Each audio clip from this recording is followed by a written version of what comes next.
Okay. Now, technique number 2 from the overhook series.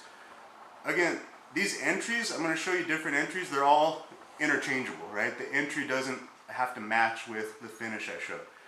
But, so one way, common way that you can get this overhook really easily is if they're just being low like this, and they're just stalling. They're not trying to pass, right? They've got their hands, elbows down on the mat, but I'm not able to reach for Kimuras and attack the hands directly. Okay, so he's just low. Now what I'm going to do here, again, I don't want to ever be flat and square when I'm setting up my attacks. So actually, if you come over this side here, one thing you'll find happen often, if you start reaching directly for the overhook like this, it's too easy for him to just pick his moment to just posture up and just yank the elbow free, boom, straight out. Okay, so when he's down here low, okay, as I start to go, I like to put my bicep over his upper arm like this. And I can start pushing his other arm early. I can get my hand on his bicep here. Okay, but now I'm going to open my guard and start my hip twist early. Okay, remember when he's chest to chest or shoulder to shoulder with me, it's safe to open my closed guard. He can't pass into my guard when we're connected chest to chest. Okay, so I'm going to open and twist like this. And as I twist, a little spot opens up right there, and I'm already well on my way to keeping my partner's posture broken like this.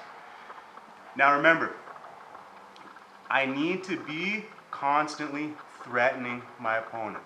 So that triangle threat is number 1. I'm always moving out, trying to create enough space to step through for the triangle. Okay? Now, as my partner starts to chase me, there's one thing we'll talk about more when we do the back takes is anytime I have this an arm in danger, and my hips and shoulders are out to that side, as he starts to chase me, I have the possibility to sweep him that side, okay? But from here with the overhook, it's hard. It takes a lot of practice to get the timing right because he can post too easily with this elbow sometimes, okay? So when my partner now starts to walk in to flatten me out, I'm going to look to see if I can catch this sleeve. Okay, so if we see that again, as he starts to walk in, he starts to move his hand. Okay, and I'm going to pull his sleeve and pass it to my overhook right here. Okay, as soon as I get this, I like to just reinforce with the grip behind the tricep. Okay, so this arm is really stuck. If he can't pull backwards between these two grips, this one reinforcing behind the elbow.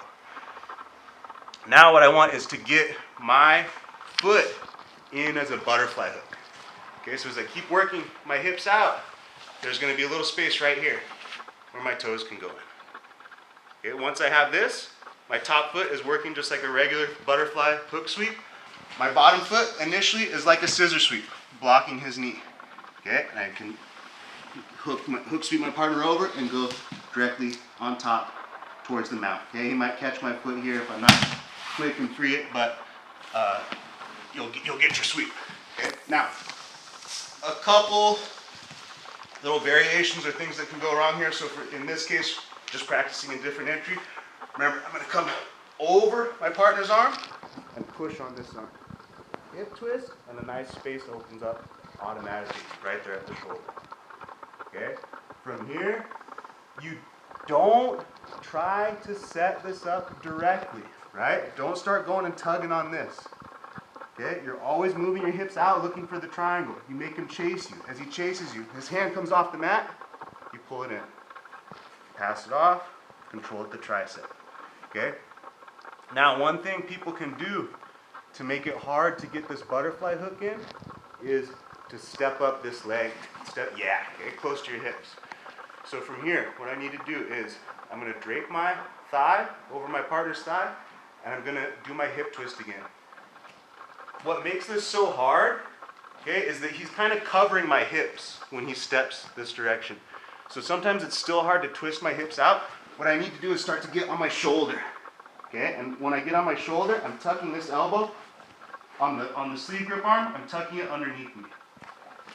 Okay, and once I'm up on my shoulder, now there's plenty of room. I tuck my foot, this top foot, to my butt.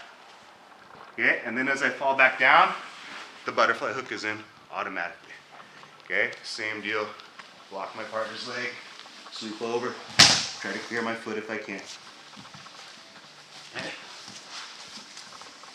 One more time. My partner's down low, cover, push on his arm, twist, and the hand goes in automatic. Okay? From here, I'm hipping out, looking for triangle, he chases me. Pass his hand off, control the tricep. Okay? Now, whether I can get my foot in directly or if he steps up, okay, I need to start to twist down and get my butterfly hook in. Now from here, as I sweep, sometimes if he steps over this foot, as I'm going for my sweep, if he steps over it, yeah, okay? From here, if he steps over this scissor sweep leg, I just tuck it all the way behind me. And now it's just a regular butterfly sweep. Okay? All right, that's number 2.